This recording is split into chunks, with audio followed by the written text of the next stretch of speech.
E aí, estão animados aí para o bate-papo de hoje? Vamos falar sobre castigos, palmadas, por que não bater? Hoje eu vou falar com a Priscila Serra, do Encontro Parental. E a gente vai falar sobre esse tema que é bem delicado, porque mexe com muitas crenças. Muitos de nós crescemos apanhando, crescemos numa infância de muitos castigos. É difícil desconstruir isso. E graças a Deus a gente tem estudos mais avançados hoje em dia que fazem com que a gente possa repensar essa conduta com as crianças. E eu sei que isso gera muita insegurança, né? Porque a gente acha que só existe a outra ponta, que se a gente abrir mão do castigo, a criança vai ter uma, uma vida de escolhas livres, né? Ah, a Priscila acabou de chegar. Oi, Pri, tudo bom? Enquanto vocês vão me contando, quem aqui apanhou na infância e quem aqui foi castigado na infância? Vocês podem contar um pouquinho aqui para a gente poder fazer um bate-bola aqui, indagar um pouco como que vocês se sentiam nessa época, né, quando isso acontecia. Queria entender. Ó, eu não apanhei, por exemplo, eu posso começar por mim, já que tá todo mundo tímido. Apanhava quando não conseguia fazer a tarefa escolar, me sentia burra. Olha só, um sentimento que surgia, né? Isso também é uma coisa interessante de pensar por que a gente apanhava, né? E por que a gente era castigado. Porque às vezes, isso é uma das questões que eu gosto muito de pensar, né? Às vezes o motivo do adulto é simplesmente que ele quer que a criança faça o que ele tá afim que ela faça. Aquilo lá tá incomodando, ele quer terminar com aquela história, ele não tá afim de conversa, e aí ele simplesmente vai aplicar uma punição para conseguir controlar a criança. Mas às vezes o que a criança está fazendo não é necessariamente com mau comportamento, pode ser algo da fase de desenvolvimento dela que é absolutamente natural. Por exemplo, se mexer muito, tá tendo curiosidade de mexer nas coisas e não conseguir se controlar, entendeu? E de repente está abrindo gaveta que, ela já sabe que não pode, entendeu? Já expliquei que não pode, então por que ela repete? Ela repete porque a curiosidade dela é muito grande, ela não tem como controlar aquilo. E ela é muito pequenininha para poder se conter entre o que o adulto fala que ela tem que fazer e aquilo que ela precisa fazer, né? Então, às vezes a gente tem que ajustar mesmo as nossas expectativas para começar, né? E aqui Peraí, só colocar aqui minhas anotações, que eu fiz várias anotações e de repente eu saí eu deixei o arquivo em outro lugar. Achei. Tá aqui, né? E tem gente aqui falando que não tem paciência, que o castigo também rolava. Ui, tá indo rápido aqui. Agora tá participativa. Que a mamãe era muito sutil, me levava pro banheiro do restaurante. Olha, tem muito disso, né? Engraçado isso. Ao mesmo tempo que muitas pessoas defendem, né? Ai, tudo bem bater, faz escondido, né? Se fosse realmente tudo bem bater, não faria escondido porque não seria motivo de vergonha. Então, na verdade, existe também uma cobrança de que, opa, isso aqui não é tão legal. E eu acho curioso porque muitas pessoas levantam a bandeira do tipo, tem que bater mesmo, o correto é isso e tal. Mas denuncia também isso, né? Tipo, tá, se realmente fosse uma coisa muito normal, muito ok agredir o corpo de outra pessoa, por que eu teria que esconder? Ainda que também a gente muitas vezes presencia, né? É verdade que a gente às vezes até presencia gente que bate em público e parece ser uma loucura, mas acontece também. Mas assim, a Pri pediu para eu começar falando disso, né? Deixa eu ver se ela voltou. Acho que não, porque ela deve estar desligando tudo, né?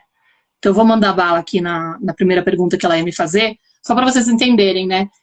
Essa live, ela foi motivada pelo encontro parental que está acontecendo, né? E aí a Pri vai explicar melhor o que é o encontro parental, já teve a primeira fase, eu participei dele, eu fui uma das palestrantes do encontro. Tem como vocês adquirirem o acesso a todas as palestras que já aconteceram na primeira fase. E agora está rolando a segunda semana, a segunda fase, né? Então está tendo uma série de lives esses dias sobre parentalidade, né? Vários temas relacionados à parentalidade. Não sei se alguém está aqui inscrita. Eu não estou participando dessa vez por conta do horário como palestrante dos horários oficiais, né? Mas eu estou aqui motivada pela semana dessa segunda fase. E aí a Pri ficou muito interessada nesse post que eu fiz, que viralizou na semana passada, que na verdade é a terceira ou quarta vez que eu publico ele, arrisco dizer que talvez a quarta, e sempre que eu publico ele, ele gera muito engajamento, muita resposta, muito incômodo, né? Porque ele realmente fere, ele vai de frente com as crenças que a gente tem em relação à forma de educar tradicional. Ele questiona isso de uma forma muito clara, onde ele fala simplesmente, eu te dou 6 motivos, e existem muitos mais, mas eu coloquei lá 6, para que você entenda que bater na criança não pode ser uma alternativa, né? Não dá pra gente aceitar isso. Não dá, a gente está em 2020, né? Eu entendo que nas gerações passadas isso tem acontecido, e não é aqui uma questão de ficar apontando o dedo para ninguém, ficar dizendo que nossos pais são pessoas horrorosas, porque eles estavam dentro de um contexto, e eles são fruto também de uma educação tradicional, que inclusive era muito mais violenta. A minha mãe falava que aos 6 anos ela apanhava todos os dias, por exemplo. E eu sei que minha avó não batia em todos, ela tinha 12 irmãos, mas eu sei que é tradicional, assim, né? As famílias realmente acreditavam que essa era a melhor conduta, e se a gente for pensar lá atrás, era muito pior a infância. Realmente era uma forma de controlar e educar as crianças.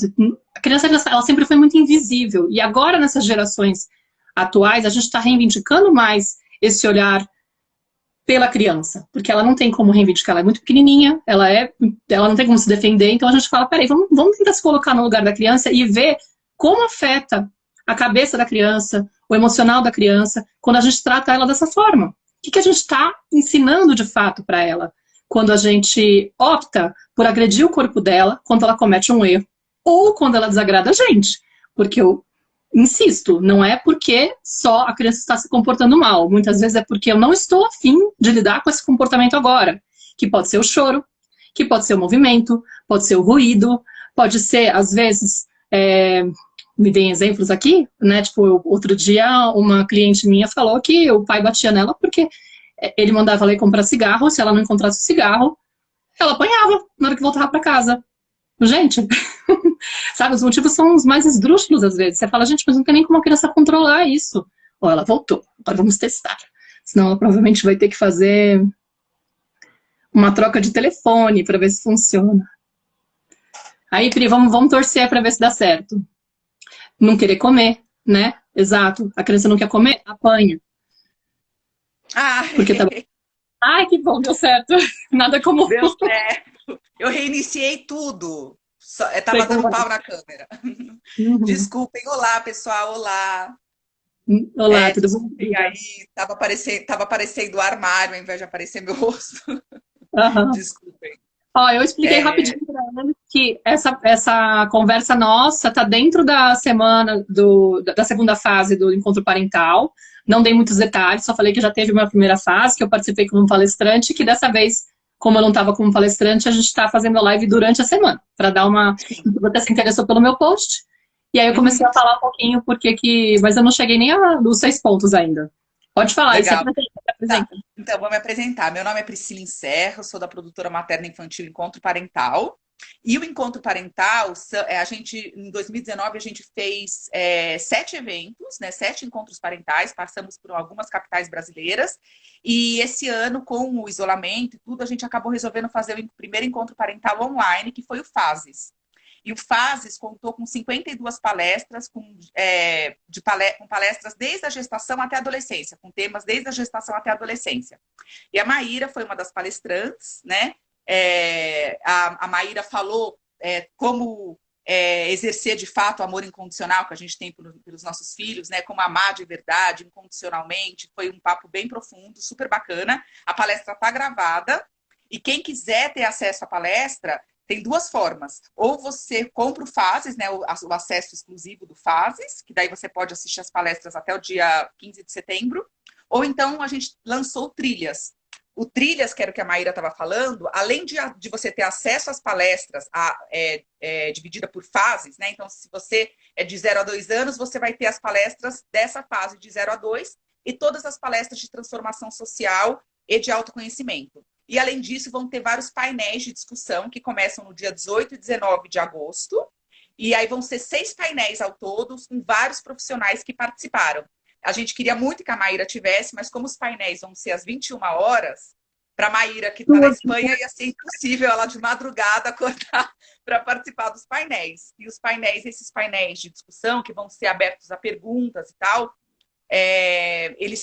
a gente colocou à noite que é o melhor horário, né? Para as mães, para os pais, né? Conseguirem participar. Muitos estão em home office, ou então estão com os filhos e tal. Então aí coloca as crianças na cama e vai participar do painel, que vai ser pelo Zoom.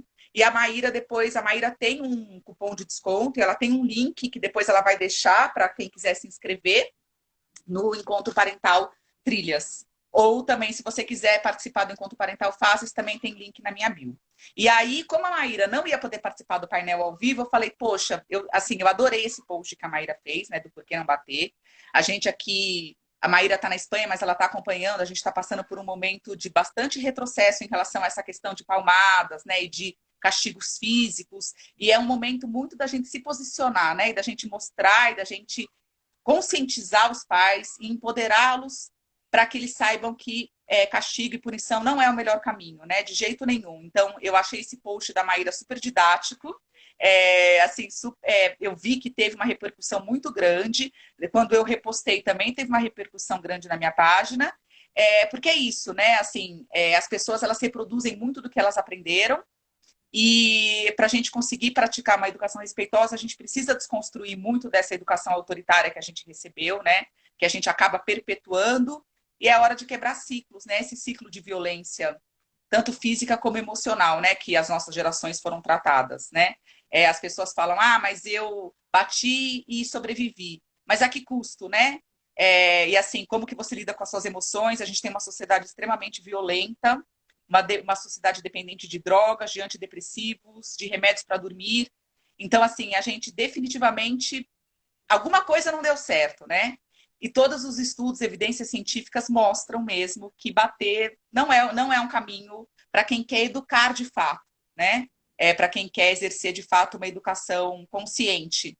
Até porque quando você bate, quando você exerce controle sobre uma criança que é menor que você, mas essa criança cresce, né? E assim, eu tenho uma filha adolescente, eu tenho uma filha pequena e uma filha adolescente, e certamente na adolescência isso se vira contra você, né? E daí eu ouço histórias de mães que apanham dos filhos, de fato, porque daí o filho cresce e fala, então se o mais forte pode bater no mais fraco, lá vou eu, né?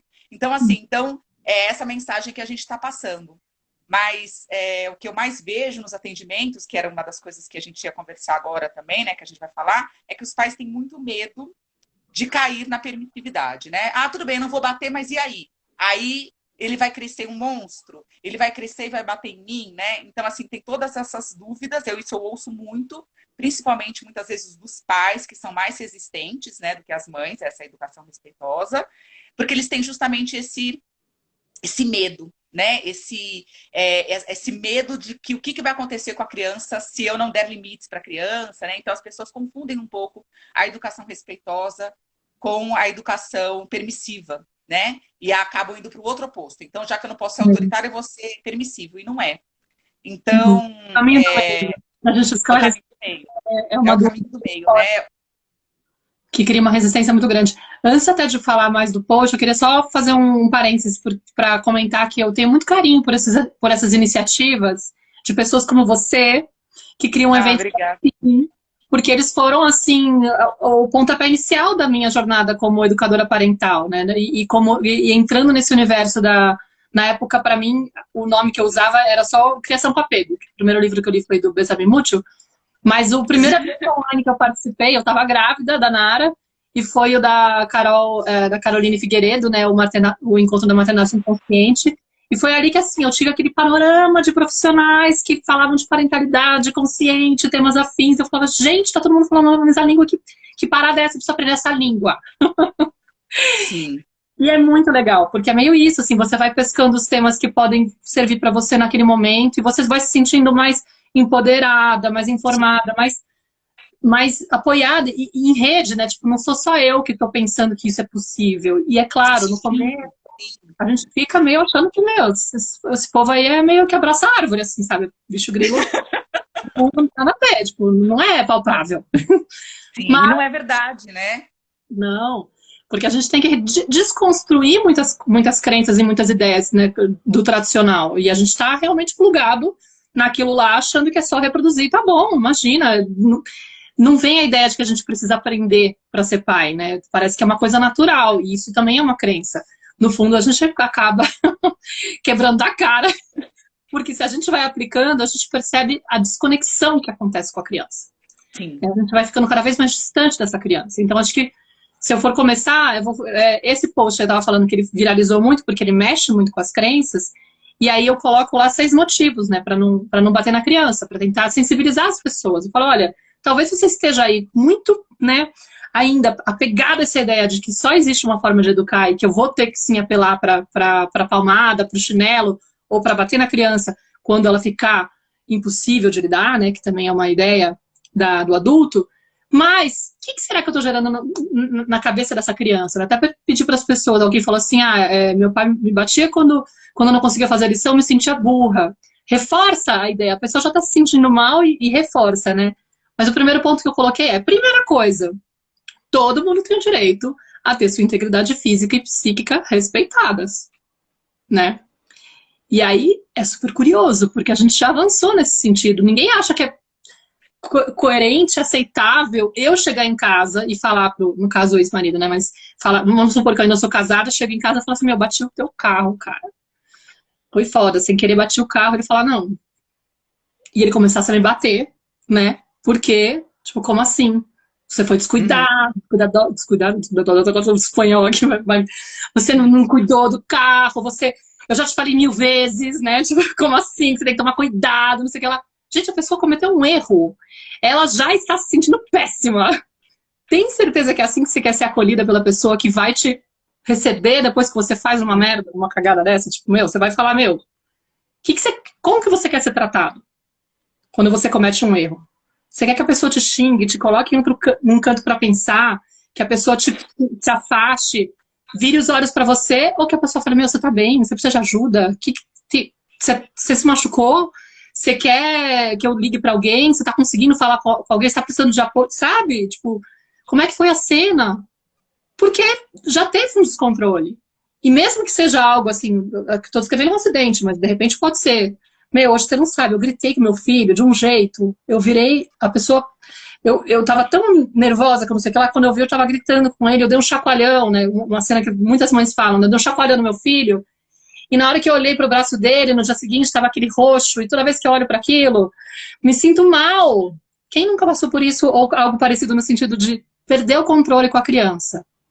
E imagina se o marido viesse e desse um safanão na pessoa, entendeu? Você vai falar com a tua amiga, a amiga fala, ridículo, vai pro cantinho do pensamento. Entendeu? Não é assim. Esses exemplos que você está dando, Maíra, eu acho muito legal. Eu sempre falo isso muito para os pais, assim, para toda vez que você tiver essa dúvida, coloca a mesma situação se fossem com os adultos. Como que você faria, né? Porque a gente fala para crianças coisas que a gente jamais falaria para um adulto, né? Que a gente não, a gente deslegitima o que a criança sente, o que a criança quer, sendo que ela que não tem o cérebro desenvolvido, né? Sendo que ela que está em formação. Coisa que a gente não fala para o adulto, né? Então, por exemplo, se eu chegar, se uma amiga minha chegar para mim e falar que estava morrendo de vontade de estar na praia hoje, eu não vou falar para ela, você tá louca? Eu vou acolher o querer dela, mesmo de repente ela não poder estar na praia. E para criança a gente faz isso, né? Para criança a gente vai lá e fala, se a criança quer uma coisa fora do contexto, ou que não faz sentido, a gente, ao invés de acolher o querer dela, a gente massacra, né? A gente, como se essa criança não pudesse querer. Então, eu acho que tudo que a gente consegue colocar nessa perspectiva, né, de você perdeu o controle, né? Que nem o seu marido perdeu o controle, ficou nervoso, perdeu o controle e por conta disso ele vai te dar um tapa? Não. Se a gente, é a mesma coisa com a criança, né? Então a gente está fazendo exatamente essa comparação. Sim. E com o adulto fica muito esdrúxulo, né? Com o adulto é inadmissível, né? E com a criança tem muita gente ainda que aceita. Outro dia a Gabi chegou, a gente estava. Quando a gente está em espaços públicos, se eu vejo qualquer coisa, eu sou a que fala, principalmente se eu vejo violência física, né? Então eu intervenho. Quando é criança, enfim, com qualquer pessoa eu vou intervir. Mas geralmente o que você vê é muito mais criança. Você não vê um homem batendo uma mulher no meio da rua, é mais difícil, né, de você ver isso.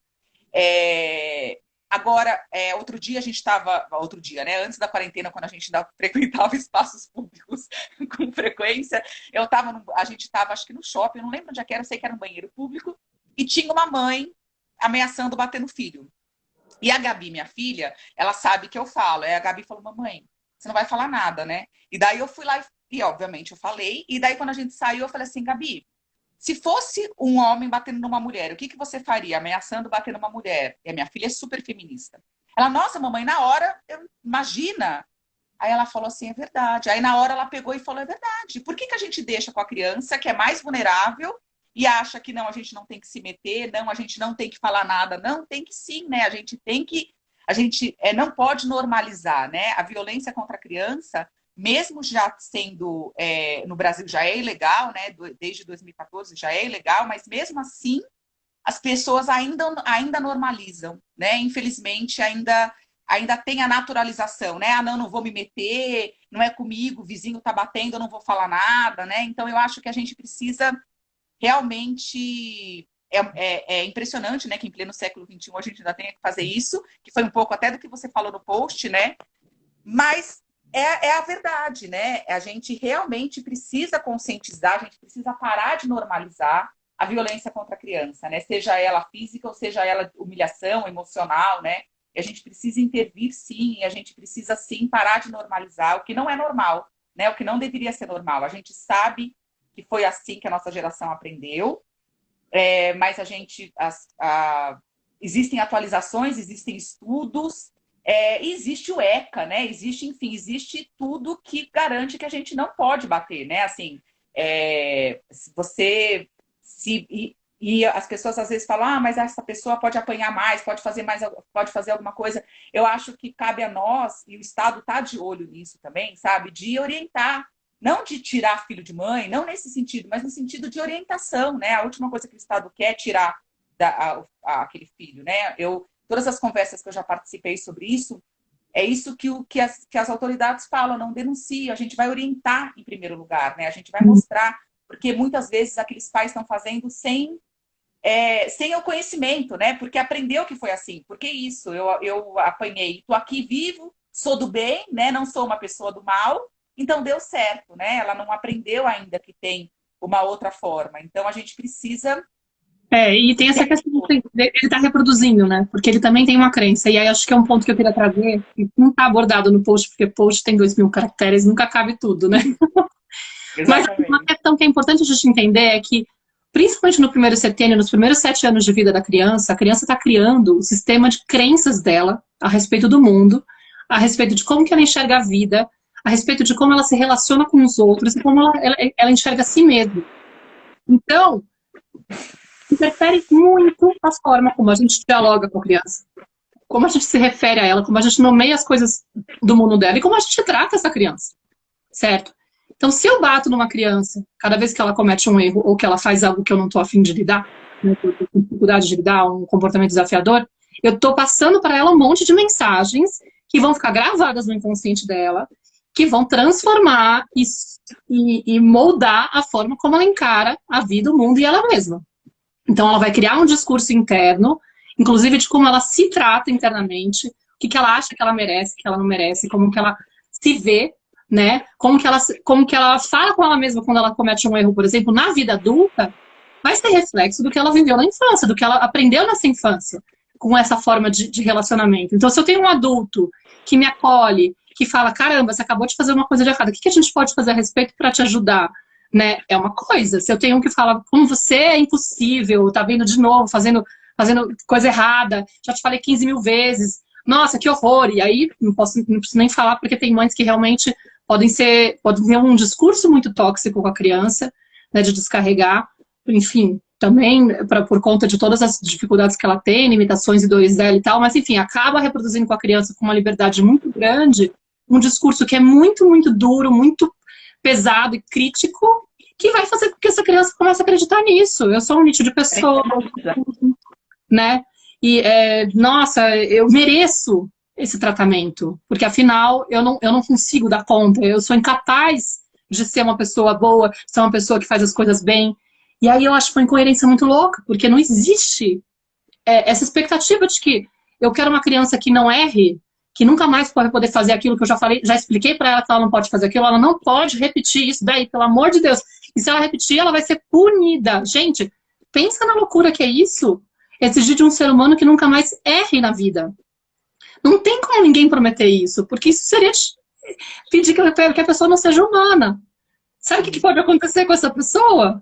Ela ficar, como eu fiquei por muito tempo, pisando em ovos a vida inteira, com medo de falhar, e privando de um monte de experiências do tipo, eu não vou arriscar porque vai que eu erro no meio do caminho, aí eu vou me decepcionar, vou decepcionar meu pai, minha mãe, vou decepcionar a sociedade, eu vou provar para mim mesma, eu vou validar a sensação que eu já tenho de que eu sou inútil e incapaz de fazer isso. Então é melhor eu nem arriscar. Você tem noção quanto a gente deixa de viver por conta dessa pressão interna de que eu não posso falhar? Sim. É impossível chegar nesse ponto de nunca falhar. Então é uma discussão até do que é o erro. Se o erro é uma coisa que a gente tem que tentar evitar, ou se a gente tem que saber como lidar. Né? É outra questão. Tipo, o que eu posso fazer quando eu erro? Que olhar que eu vou ter para o erro quando acontece um erro? Eu vou ficar me menosprezando, me maltratando, me sentindo um lixo e ficando com raiva da vida, do mundo, como assim aconteceu de novo, nananã? Eu vou falar, peraí, o que eu posso aprender com isso? Sim, então, e é interessante também duas coisas que eu queria falar, né? Dois insights que me vieram enquanto estava falando sobre isso, que uma delas é que, como a gente, nesse período da vida que a gente vai estabelecer a forma como a gente se relaciona, o que acontece é que muita gente que apanha e que tem essa relação, né, com os pais, acaba tendo tendência a desenvolver relações abusivas lá na frente, né? Porque ela aprendeu que amor e violência andam juntos. Né? Então, se os meus pais, a minha mãe e meu pai, que me amam tanto, que querem tanto o meu bem, me batem, por que o meu marido não pode me bater? Né? Por que eu não posso ter uma relação abusiva? Né? Ele relacionou muito uma coisa com a outra. Oi, meu amor. Que delícia, ele trouxe brócolis. Ai, minha filha entrou aqui, desculpa. Minha filha entrou para me falar que o papai trouxe brócolis. Que delícia, não é novidade. Atrás, tentando pegar, mas ela estava muito feliz para contar. Invadida pela maternidade real. Não, ó, meus pais batem em mim e na sequência falam, eu faço isso porque eu te amo. Né? Sim. Dói mais em mim, mas eu preciso fazer. E aí, qual que é a referência que a criança tem? Isso era um dos pontos. A criança aprende que o amor se expressa com violência. E aí, claro, ela começa a associar, olha, quando tem amor, é normal ter dor.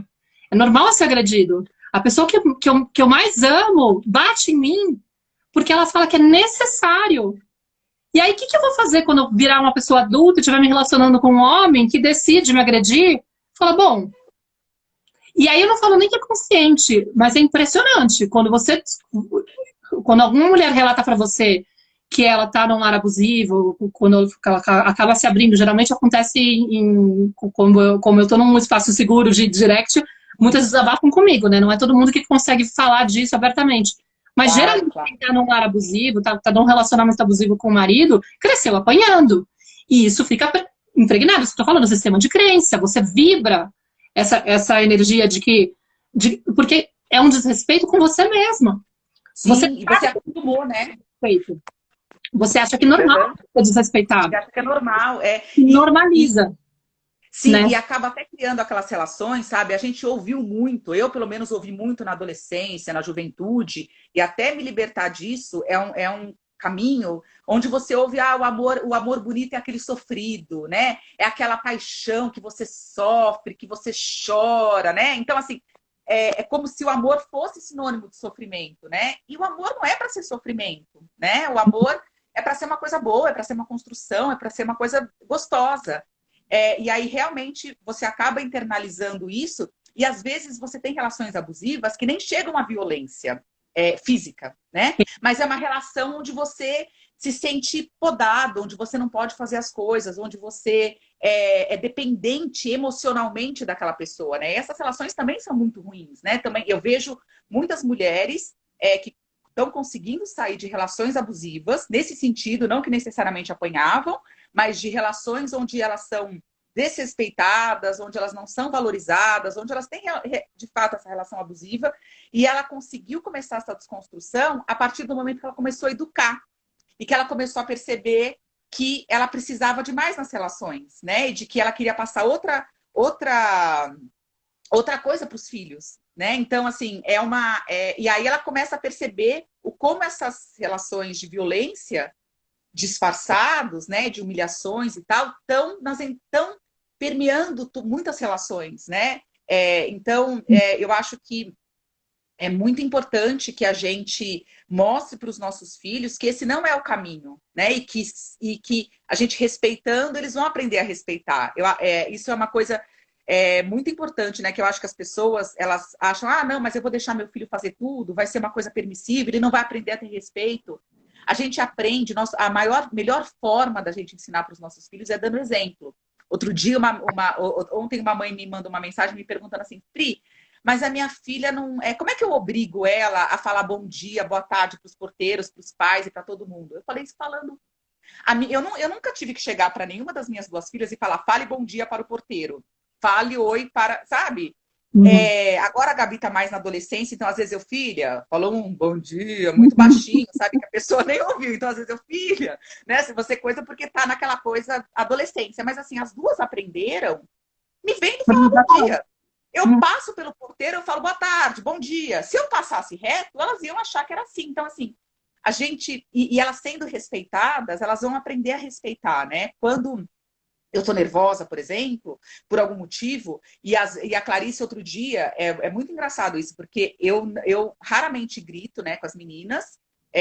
Eu tô nesse caminho, né? Eu já gritei muito mais com a Gabi já vai fazer 14 anos, então eu tô nesse caminho da desconstrução há muito tempo. Clarice pegou essa melhor de mim já. Mas outro dia, eu tava, até escrevi um post sobre isso, eu tava nervosa, e aí eu peguei e falei mais duro com a Clarice. Aí a Clarice chegou para mim e falou assim, mamãe, a gente não fala assim com as pessoas quando a gente tá nervosa, a gente se acalma. E então, assim, é isso que ela tá acostumada. É isso que eu falo para ela. Filha, quando a gente tá nervoso, a gente se acalma. A gente não fala, a gente não ofende as pessoas quando a gente tá Não nervoso. reage na hora, né? Tem que esperar. A gente não reage na hora. Então eu falo isso para ela e eu mostro isso para ela, né? E aí ela vem e me dá o potinho da calma, que é o que ela usa. Mamãe, olha o meu potinho da calma, né? Então, assim, e ela percebe que quando eu tô nervosa, que eu me afasto. Filha, mamãe tá muito nervosa, depois eu vou conversar com você, porque senão eu vou falar o que eu não devo. E saio. Mas quando escapa, e que eu vou, e que esse dia, eu nem gritei, eu só falei mais duro. Eu falei, fica aqui, você não ouviu o que a mamãe falou? E ela falou, mamãe, não é assim que a gente fala. E aí eu falei, eu tô muito nervosa. Eu falei, mas se você tá nervosa, você tem que se acalmar. Então, assim, eles é a melhor coisa, porque é isso que ela vê de exemplo, né? O tempo todo. É isso que eu falo para ela, é isso que eu guio ela. Então, também não adianta você falar para a criança não bater batendo, né? Não gritar gritando, né? Então, a criança grita, você fala, para de gritar. Você tá gritando, né? Ou então, não bate no seu coleguinha, batendo, né? Então, assim... Bate para não bater, né? Exatamente. Então, esse era um dos pontos, né? Eu coloquei, quando a gente bate, a gente está ensinando que a violência é um caminho para solucionar problemas e conflitos. Né? Isso você já está dizendo para ela. Uma das saídas é você agredir. E aí, mas eu não quero que você bata. Para você não bater, eu vou bater em você. Eu ainda não entendi como tem gente que usa esse argumento, assim, porque não é coerente. Eu desconstruo, porque, claro, ela ouviu isso, mas, gente, vamos pensar. Não tem como, né? E aí tem aquela outra ideia, né, da pessoa também insistir que tá batendo porque a criança tá provocando, é ela que tá fazendo isso. E, na verdade, é sempre... Tem muito mais a ver com o descontrole emocional do pai. Eu bato porque eu tô curto e fico desesperada. Que delícia! Mais brócolis. Não, agora foi o pão. Cenoura! Mamãe tem cenoura. Mandioquinha que eu encontrei. Tudo resolveu chegar. Nunca, assim, nessa quarentena é tudo super, né, tranquilo. Aí agora chegou o brócolis e o pão de mandioquinha. Ela quis vir e me avisar dos dois. Gente, me desculpa. Imagina. Esse era um dos pontos que eu trouxe, né, dessa história da gente ensinar para a criança, sem querer, que a violência é o caminho. E aí ela vai bater no peito depois para dizer, claro, é a única forma de educar, né? A gente fica com essa crença de que a criança só vai aprender através dessa forma, né? Aí outro ponto também que eu coloquei foi, primeiro, que as palmadas, elas provocam medo, desconexão com os pais, raiva, baixa autoestima. Olha, eu posso assegurar, vai criar um distanciamento. Não tem como. Porque é a pessoa que você mais confia, que teoricamente deveria estar lá para te apoiar no momento onde você já está se sentindo mal. Se a criança bate no irmão, ela já está se sentindo mal. Porque ela sabe que ela perdeu o controle. Ela sabe que ela está no limite dela. Ela fez aquilo porque ela não está conseguindo dar conta. E aí, às vezes, a gente, inclusive, está pegando uma criança que é muito novinha, que realmente não tem como você, sabe? Ela tá, sei lá, com ciúmes do irmão, o irmão chegou, tá se sentindo insegura. Será que a mamãe ainda me ama?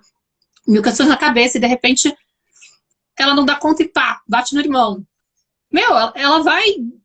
Com certeza ela tá se sentindo mal já, entendeu? E aí a gente vai e reforça todos esses sentimentos. E tem uma questão que é super importante a gente entender, que quando a criança está se comportando mal, existe aí uma dor por trás, existe um medo, existe uma angústia, uma tristeza, um mal-estar, certo? E ninguém vai agir de uma forma melhor se o caminho for inverso, se você fizer ela se sentir pior. O que acontece é que quando a gente ameaça, quando a gente briga, quando a gente coloca em outro canto, quando a gente bate, a gente desperta o medo na criança, o desespero. Aí ela para, pausa e, claro, é eficaz momentaneamente, muitas vezes. Ela pode até parar o mau comportamento e até se condicionar por conta dessa intervenção do adulto. No entanto, ela está fazendo isso pelo medo, não porque ela assimilou aquele valor e falou, não, realmente, a melhor conduta é a gente tratar bem, é a gente tentar manter a calma e não reagir, porque... Não, ela está fazendo isso por puro medo de entrar em medo contato com a paralisa, né? ou de ser rejeitado. Medo de quê? O medo paralisa a pessoa, né? O A medo pessoa paralisa. para. Sim. E você sabe, Maíra, que você puxou um gancho para uma coisa que eu falo muito. Em algumas palestras, eu vou contar rapidamente uma historinha que eu conto em algumas palestras, sobre o que a gente quer, né? Se a gente quer uma sociedade guiada pelo medo da punição ou uma sociedade guiada pela consciência, né? A sociedade guiada pela consciência, ela vai fazer o certo independente de terem pessoas olhando ou não, independente se ela for punida ou não. Ela vai ser guiada pela consciência. Eu fiz intercâmbio quando eu era mais nova, eu morei um tempo na Alemanha e depois eu recebi essa alemã aqui em casa, né? Eu estudei em colégio alemão durante muitos anos, então eu fiz um intercâmbio para a Alemanha. E eu lembro que, na época, a minha irmã alemã, ela já tinha 19 anos, então ela já dirigia. Lá na Alemanha também a idade para dirigir também é 18, não é que nem nos Estados Unidos que é 16. Mas ela já dirigia, então a gente ia para alguns eventos, algumas coisas da escola, a gente ia de carro. E aí eu lembro muito bem de um dia, o alemão ele tem uma consciência social muito forte, assim, sabe? De respeito ao outro, tá? Eles são uma sociedade autoritária em alguns pontos, mas eles têm uma consciência social muito forte. E eu lembro, porque eles são muito guiados também pela consciência do outro, o meu limite acaba no outro. E aí eu lembro que a gente estava... a gente chegou com antecedência num evento que ia ter da escola, e aí tinha muita vaga, né, perto. E a Andrea, a minha irmã, parou um pouco mais longe. Eu falei, Andrea, tá cheio de vaga na porta, por que você tá parando longe? Ela falou, Pri, porque eu tô adiantada, eu tenho tempo de andar. As pessoas que vão chegar em cima da hora não vão ter tempo de andar. Elas precisam das vagas na porta. E aquilo, eu falei, cara, isso é uma consciência social. Ela tinha 19 anos, eu tinha 17. Que assim, aquilo me impressionou de uma forma, sabe, do como você olha para o outro, o quanto ela fez uma coisa pela consciência dela, sabe? Não foi porque ela não poderia. E uma outra coisa também que me chamava muita atenção, eu não sei como é que é aí na Espanha, eu já estive aí, mas nunca fiquei muito tempo para saber como é que é, mas na Alemanha, pelo menos, eu lembro que a gente tinha um cartão que era um cartão do ônibus, que valia por 6 meses, aquele cartão. Então a gente pagava uma taxa e podia andar. E a gente não mostrava o cartão para as pessoas. A gente simplesmente entrava no ônibus, entrava no metrô. Hoje em dia eu não sei como é que tá, isso já faz 20 anos, tá? Mas na época era assim. E aí eu achava aquilo muito estranho, porque ninguém vinha me cobrar o meu negócio do ônibus. E a Andrea, minha irmã, falava assim, mas por que as pessoas não comprariam? Assim, Por que sabe? ela Para ela, olharia? e ela falou assim, claro que se você for pego, você vai levar uma multa absurda por ser pego. Mas assim, Nem questionam, não acham, né? entendeu? Então, assim, era uma coisa muito. Tanto que a Alemanha está se saindo super bem da pandemia, né? Porque um povo com muita consciência social, com muita consciência do espaço do outro. E isso a gente tem quando a gente ensina pelo respeito e não pelo medo da punição. Porque eu lembro, perto da casa onde eu morava antes, tem uma viela sanitária que acontecia festa todo sábado à noite. Acontecia, eu não sei se ainda acontece porque eu não moro mais lá, né? Mas acontecia todo sábado à noite.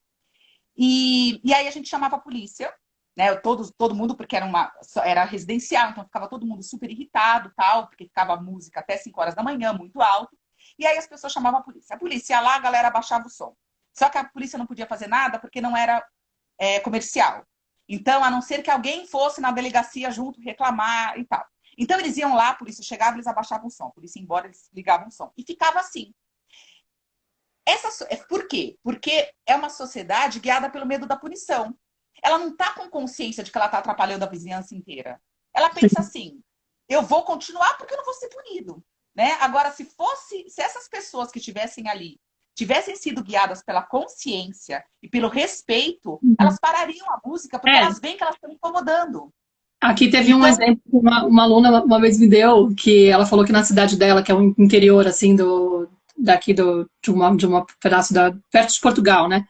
Ela falou que tinha uma família muito rica, que adorava dar umas festas gigantes do arromba, daquelas que duravam vários dias com aquele som super alto. E aí vinha a polícia, porque os vizinhos reclamavam, para multar. E eles falavam, pode multar, a gente tem dinheiro. Tipo, tudo bem, a gente pode ficar pagando multa. Quando a gente tem um aspecto desse, né, tipo, é só pela punição que eu vou me moldar, né? Tipo, é isso que você falou.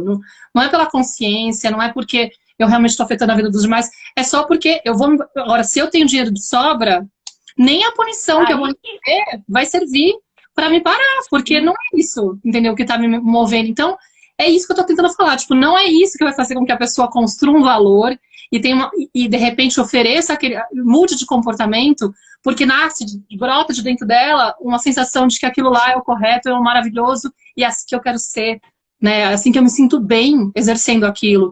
Não está sendo construído nela, entendeu? Então, assim, é uma falsa ideia, porque a gente, na verdade, está controlando aquela criança. E ela está aprendendo que para conseguir as coisas, ela precisa controlar os demais. A gente está reproduzindo e transmitindo para ela, ó, só existe forma de você construir esse comportamento na pessoa através do controle, né? Porque é uma forma de controle.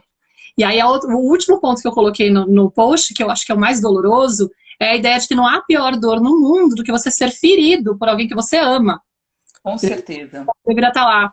E aí, qual que é a crença que surge de uma criança que apanha dos pais e fala, caramba, a pessoa que eu mais amo me agride quando eu tô no momento de maior desespero, quando eu tô precisando de mais apoio, eu recebo uma bofetada do meu pai, ou eu sou colocada em outro lugar, ou me humilham, porque tem outras violências também, né? Tem violências que são mais sutis, ou me rotulam, me desprezam, me envergonham, e aí a criança vai adicionando sentimentos ruins para aquilo que ela já está se sentindo mal com ela mesma, porque quando você grita com seu filho, você se sente mal, você se sente culpado, né? Você sente vergonha, você fica desconfortável, você fica decepcionado com você mesma, e aí de repente você está, além do mais, recebendo mais confirmações de fora de que você não merece receber acolhimento, você é uma pessoa horrível. E aí ela fala, eu não posso confiar em ninguém. Porque nesse momento eu adoraria poder ter um colo e alguém falasse, calma, foi hoje, aconteceu, você não estava prestando atenção, o que a gente pode fazer? Como que a gente pode reparar? Eu posso te ajudar de alguma forma? Você está precisando de colo, você quer chorar, você quer um abraço? Né? Meio isso. E aí, porque está ficando meio curto o tempo, eu estou preocupada de não pegar o outro ponto, né? Pra gente não ficar com essa paranoia de, mas espera aí, então eu vou ter que fazer tudo que a criança quer, né? Vamos desconstruir essa história, porque a história da permissividade, ela gera muita angústia nos pais, quando eles se sentem atraídos com a ideia de, tá, beleza, tudo que você tá falando é coerente, realmente eu entendo, de fato, se eu olhar para trás, eu posso reconhecer que doeu pra caramba, e que eu pensei essas coisas, e que de certa forma eu tô reproduzindo isso, e bom, eu não sei direito como fazer. E aí, o que vai acontecer com essa criança? Ela vai ficar mimada, né? Tipo, ela vai ficar se sentindo o rei da casa. Ela vai virar uma pessoa frágil para o mundo, porque ela não vai saber o que é lidar com o limite, com a consequência, né? Que, na verdade, a consequência, o castigo, a gente fica achando que é a consequência do ato da criança, né? E, na verdade, é uma consequência que a gente cria. Se tem intervenção do adulto para consequência, não é natural. Tá? Se você quer entender o que é a diferença entre consequência natural e construída pelo adulto, do castigo, sempre que o adulto inventa uma história do tipo, eu vou tirar o telefone porque você não fez a lição. O que tem a ver, né, não fazer a lição com não ter acesso ao telefone? Tipo, entendeu? Não tem relação a uma coisa. Você, sei lá, bateu no amiguinho ou faltou na escola, então agora você vai ficar uma semana sem as férias. São coisas que o adulto constrói, então isso é castigo, não é consequência natural. Mas enfim... A consequência de não fazer lição é ir mal na escola, é não acompanhar a matéria, né? É isso. Tá de recuperação estudando nas férias, entendeu? Sinto muito, amigo, mas você vai ter que, né, vai ter que fazer o que para recuperar a nota, vai perder as férias, uma parte das férias. Mas a questão é, a proposta aqui não é fazer tudo o que a criança quer, não é ser permissivo, porque inclusive ser permissivo, aí vocês passeiam lá pelo feed de notícias, eu coloquei um post lá que educação respeitosa não é permissividade. Permissividade é desrespeito com a criança. Porque a criança precisa, sim, de limites, ela precisa de referência, ela precisa saber até onde ela pode ir. A gente não pode deixar ela solta, eu não posso simplesmente permitir que a minha filha coma doce sem regra, sem horário, a quantidade que ela quiser, e que não escove dente, e que tá tudo bem, porque afinal, poxa, ela tá pedindo, né? Tipo, ela quer, ela tá chateada, ó, não, tem que respeitar a vontade dela. Não, isso não é respeitar a vontade. Isso é diferente a vontade de necessidade. Os pais não podem sair do papel de autoridade, tá? Sim. E aí a gente confunde, porque a gente fala autoridade, autoritário. Não, gente, são coisas diferentes. Eu sou guia. Eu conheço, eu tenho mais experiência, sou adulta da relação. Eu tenho todo conhecimento, ou muito mais conhecimento, às vezes eu aprendo muito mais com ela do que ela comigo, mas enfim. Mas para muitas coisas, eu sei que é para ela... O melhor é, sei lá, ela ter uma rotina, ela ter um horário, ela colocar o cinto. Tem coisas que eu não posso abrir mão.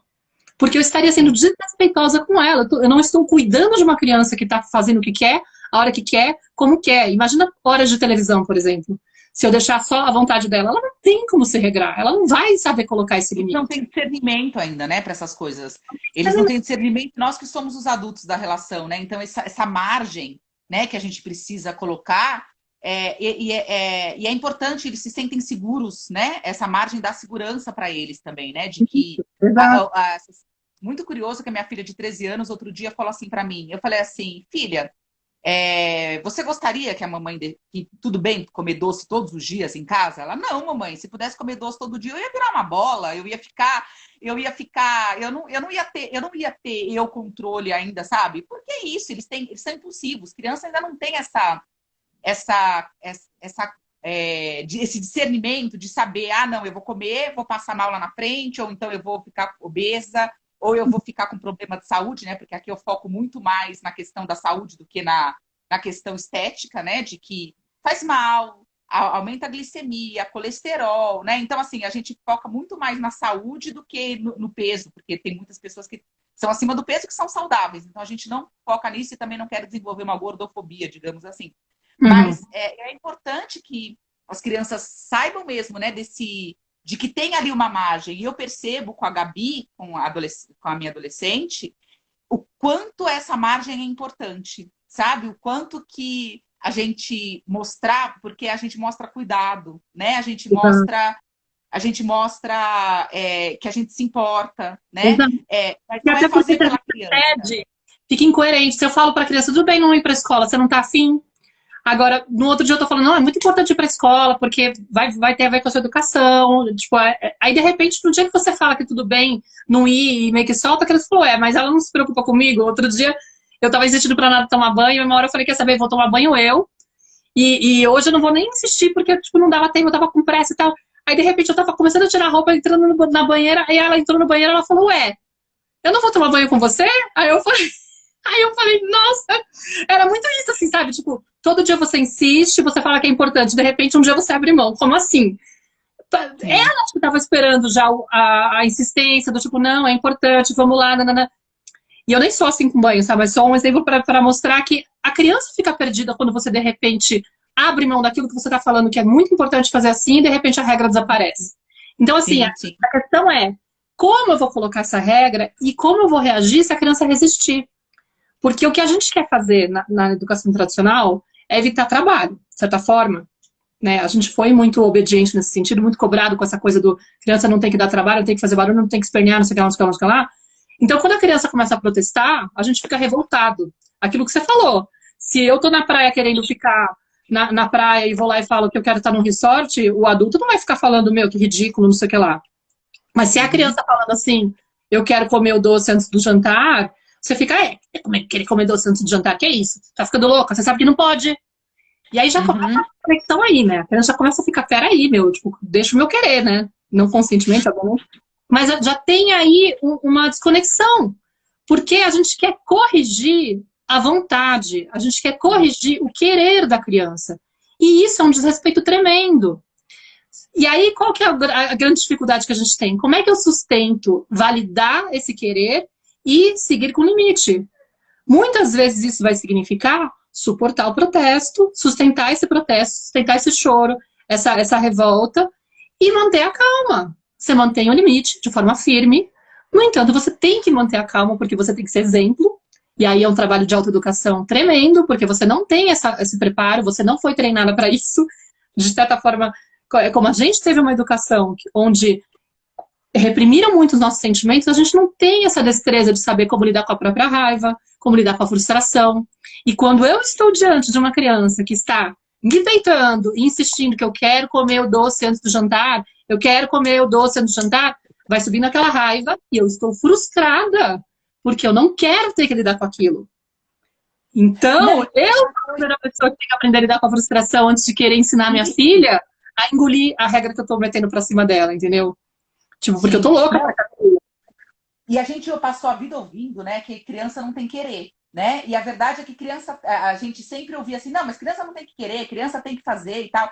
E a questão é que criança tem querer, e é isso que é muito difícil, porque na hora que a nossa criança protesta, vem aquela coisa interior, né, de como falavam com a gente pensa, agora é minha vez de Uhum. falar.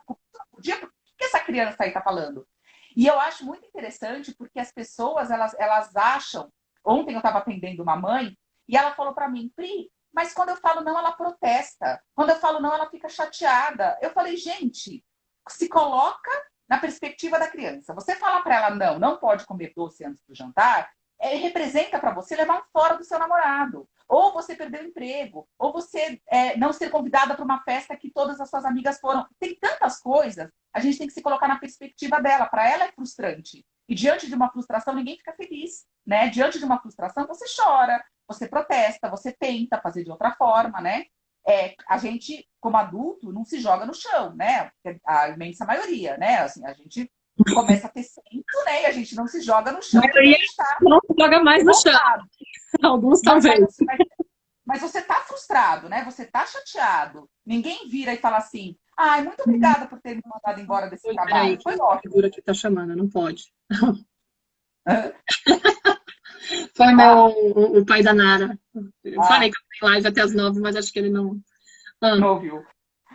Então, assim, então a gente, quando os pais, eles falam não para a criança e acham que a criança vai falar muito obrigada por esse limite bem colocado. Isso não vai acontecer, né? A criança vai protestar, a criança vai, e aí a gente tem que sustentar o não, né? A gente tem que acolher o querer, e eu tenho uma musiquinha aqui em casa, não vou cantar a musiquinha para não pagar mico, mas o que a musiquinha fala assim, você pode querer tudo, querer não é poder, acolher não é ceder. Então, assim, querer você pode tudo. Você quer comer, se você tem vontade, você quer comer 1 quilo de chocolate antes do jantar, você pode querer. Ah, mamãe, eu quero tomar sorvete antes do jantar. Nossa, que delícia seria tomar sorvete antes do jantar, né? Sorvete é uma delícia, eu amo sorvete e tal, mas a gente não toma sorvete antes do jantar. A gente janta e se for final de semana, a gente pode comer o doce, a gente pode tomar o sorvete, mas eu entendo que realmente seria uma delícia poder trocar todos os jantares por chocolate, né? Seria uma delícia sim, mesmo. Eu amo chocolate também, acho uma delícia, queria poder comer sem ter dor de barriga, queria poder comer sem ficar mal de saúde, queria que o açúcar não fizesse tão mal, queria tudo isso, mas não é, né? Então, nós não podemos comer o doce antes. Mas a gente legitima o querer dela, porque o querer dela é claro. muito legítimo. E aí que vem a Sim, conexão, né? É nessa hora sim, que vem a conexão, porque você se conecta. E aí a criança fala, pô, o que eu tô querendo não é tão, não é, né? Eu posso querer. Você pode querer, mas não é tudo que a gente quer que a gente pode ter, né? Mas a gente sim. legitima o querer da criança. E aí, quando eu canto a musiquinha para as meninas, elas já até conhecem, né? A Gabi já acha meio besta, né? Porque atualmente, agora, tudo que a Gabi postar, atualmente é um mico, Aham. né? A adolescência chega e aquela menininha maravilhosa que amava te dar abraço, você chega para dar abraço, ela faz assim, sabe? Enfim, a adolescência chega e que boa, e significa que ela tá saudável. Mas é isso, a musiquinha, a Clarice adora a tal da musiquinha, e sabe como é, sabe que ela pode querer, ela pode querer tudo que ela quiser na vida, e tomara que ela queira muita coisa, e que ela corra atrás dos sonhos dela, né? E que ela vai, que ela Pri, queira muito. a gente tem um minuto. É, então, a gente não tá olhando o relógio, né? Não, não A gente tô. foi muito ousada, porque a gente queria falar dos motivos para não bater, da permissividade e das alternativas. A gente mal chegou nas alternativas, apesar de que a gente está falando do acolhimento, né? Eu acho que eu vou ter Sim. que fazer uma live depois para reparar essa, para complementar essa, porque ficou Não, a gente curta. pode até marcar de novo se você quiser. Meu Deus, eu não acredito que falta um É, e eu minuto. tô em semana de lançamento também. Na verdade, hoje eu lancei o workshop da Tenda Materna junto com a Clarissa. Eu ia falar disso aqui no finalzinho para poder convidar vocês. Acabei de falar no meu stories. Tava segurando essa notícia, porque ainda não estava tudo pronto, as páginas, não sei o que, nananã. Tava louca para dar essa notícia. Então, quem quiser, inclusive, entra no link da minha biografia, vai no meu stories que já tem o link lá. Essa semana eu vou começar a anunciar. Vai ter o workshop da Tenda Materna do nosso podcast, que agora vai virar o workshop gratuito. E aí, eu queria agradecer que você veio para cá, mas eu acho que a gente Ah, tem eu que quero 30 agradecer. Eu não acredito minutos, que passou tão rápido. passou muito rápido e o Pô, Afonso está tentando vir para cá, não, provavelmente a para. gente precisa marcar outra. Eu quero te agradecer demais, chamar todas as pessoas que ficaram aqui com a gente para irem no Trilhas. Vão lá no link da minha bio. Vai ter também, a Maíra também vai ter um cupom de desconto que ela vai divulgar. E, Isso. enfim, Vai estar lá também no participem. meu Vamos Linktree, marcar lá no. outra, porque eu adorei. Vamos marcar, adorei mesmo. Vamos falar Sim. mais. A gente Todos viajou, esses. esse tema é muito polêmico, ele dá muito pano para Não, é manga. muita coisa para falar, meu Muita Deus, eu tô pergunta. impressionada. Eu achei que você ia falar, Pri, temos 15 minutos. Não, imagina! E o Instagram derruba a gente. Você vai deixar salva a live? Vou salvar, tá bom, gente? Vou salvar, vou jogar no YouTube, vocês podem rever, mas eu vou tentar ver o que eu faço para complementar. Lá no Telegram eu faço muito áudio também para complementar as questões que ficam meio.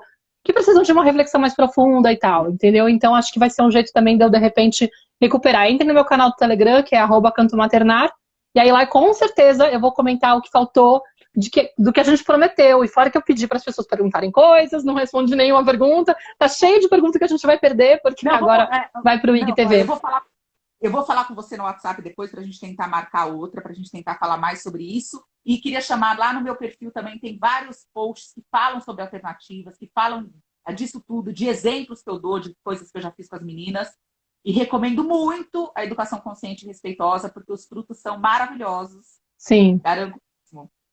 Então não, é isso, olha, exato. querida, muito obrigada, viu? Muito obrigada por ter topado, Obrigada, participado. querida. Vamos marcar de novo. Estão todos convidados, todas e Sim, todos sim, convidados para o Trilhas. E aí vocês vão assistir a palestra maravilhosa que a Maíra deu também lá. Tá sim, sobre bom? criação consciente. Tá bem legal, foi maravilhoso. Foi lindo. Olha, o Fases é fases.encontroparental.com. A nossa comunidade encontroparental.com. E lá no link da bio tem tudo também. Gente, obrigada, viu, Maíra? Muitíssimo Obrigada, obrigada. gente. Obrigada, Flor. Foi um Beijo, prazer. beijo. Até, foi Tá ótimo, uma bom, delícia. tchau. Obrigada. Tchau.